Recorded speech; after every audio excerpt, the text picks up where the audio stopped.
Okay, so I'm going to be looking at the song The Next Step, which is the Kurt Rosenwinkel tune off his album Deep Song. It's also off, what's the other album? I think it's actually just called The Next Step, which is quite an old album. The Deep Song album's sort of mid-2000s. Fantastic album with Joshua Redman on sax, and I can't remember who's on drums, maybe Ellie Jackson, maybe Jeff Ballard.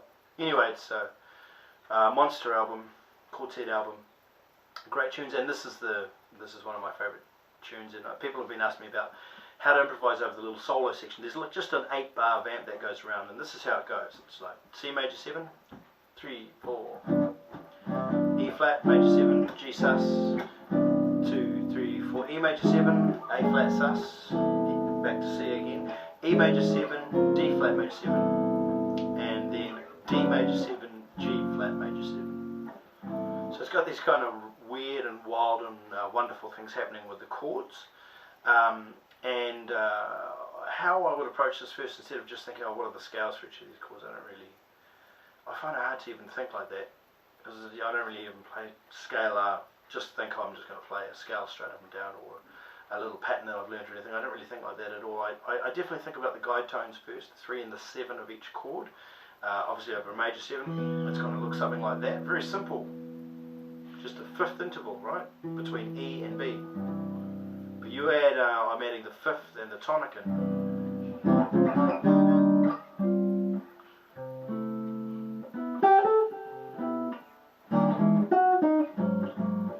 And you can get some really cool sounding chords just by adding a few notes either side of those guide tones.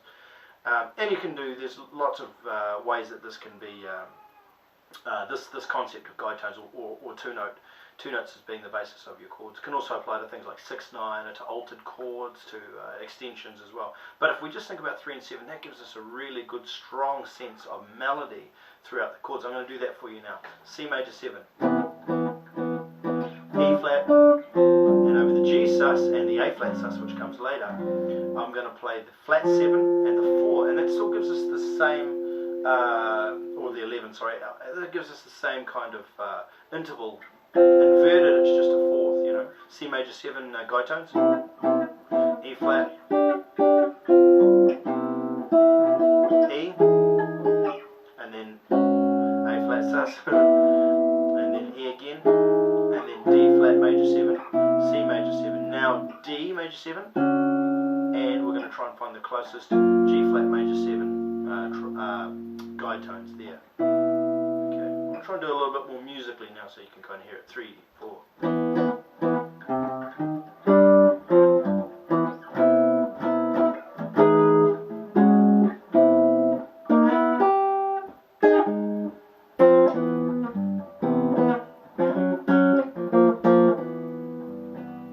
What was that little progression there? Okay, and I'd spent a lot of time on the chords before I did anything about even thinking about scales, just trying to get those chords sounding good, like in a couple of different positions, you know, play it up here at root 6 and then down there at 5, and just trying to go between those voicings, and hopefully you can come up with something that's organic, both rhythmically and harmonically. And I also think about, before I even go to scales again, I think about common tones, which are actually the melody of the song.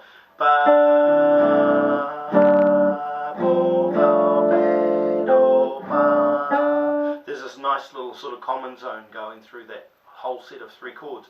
You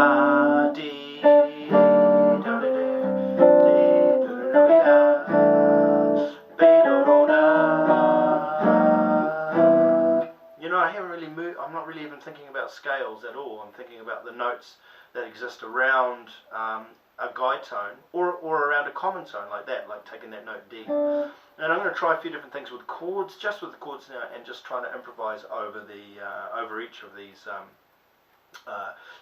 little chord fragments that happen in 2 bars, 2-bar lots, 2-bar measures.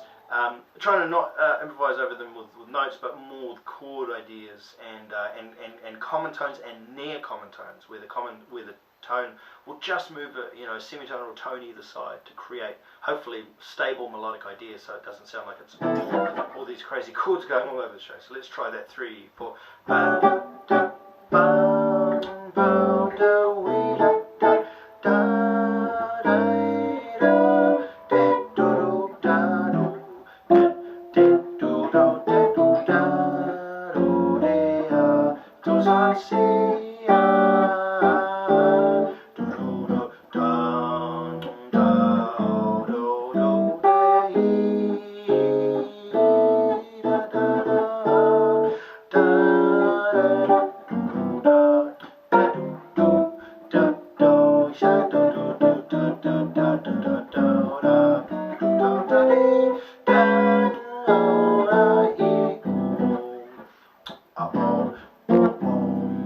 So you can get a little idea of, hopefully something, I don't know, musical in there somewhere.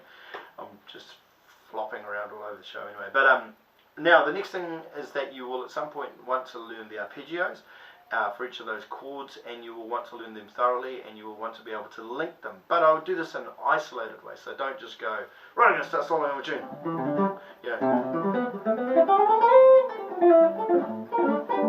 And trying to get all these chords is just too much stuff happening. So I would isolate them down into bars 2, concentrate on bar 2, which is this thing, or even bar 1 changing to bar 2. Isolate them, or even if you did that for a little while, just trying to do that music. I'll give you an example soon. Trying to do it musically, organically, probably even at first with no time. Don't worry about a metronome. Just try and get the right notes happening, and especially those notes that change, that need to change, that really tell us about the chords and give us a real good emotive kind of a background for what's happening there. That really dark sort of cadence stuff that's happening. It's important to take note of what those tones are, and so I'll give you some examples, hopefully. So that's just,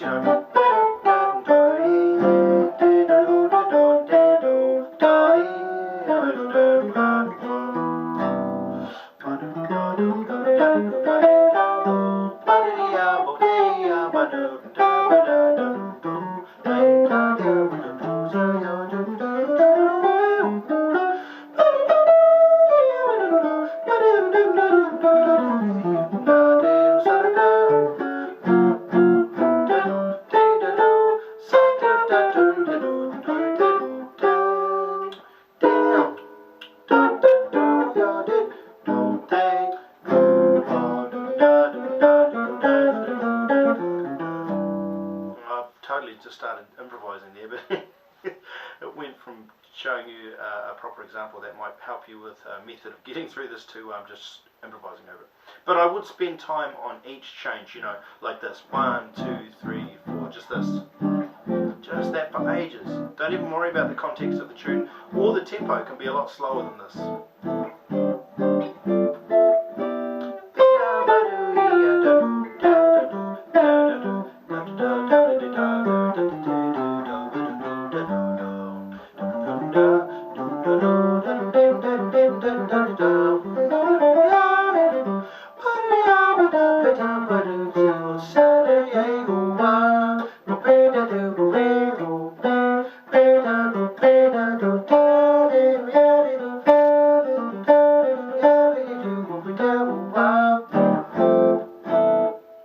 Just try and thread my way, and I was really there's some notes that when they change it's so dark, man, it's so dirty, it's real blue, it's like a bluesy thing happening there, da do da dee da dee do I mean that's there's something happening in there that's cool. Da do da do da dee do ba do ba do ba ba da da da da da da da do da dee da dee do ba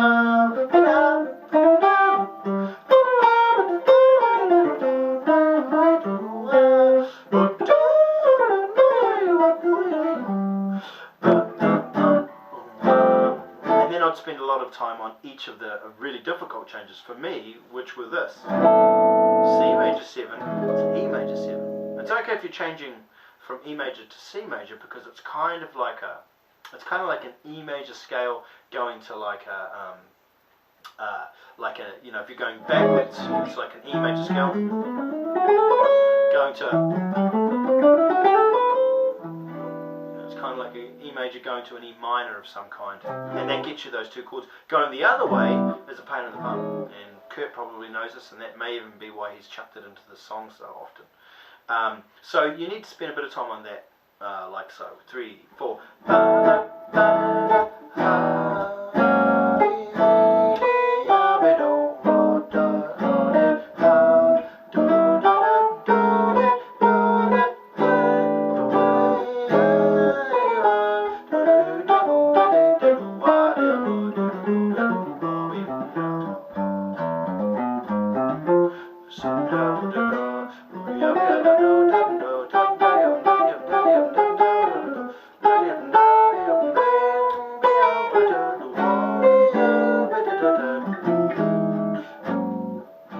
You know, so try.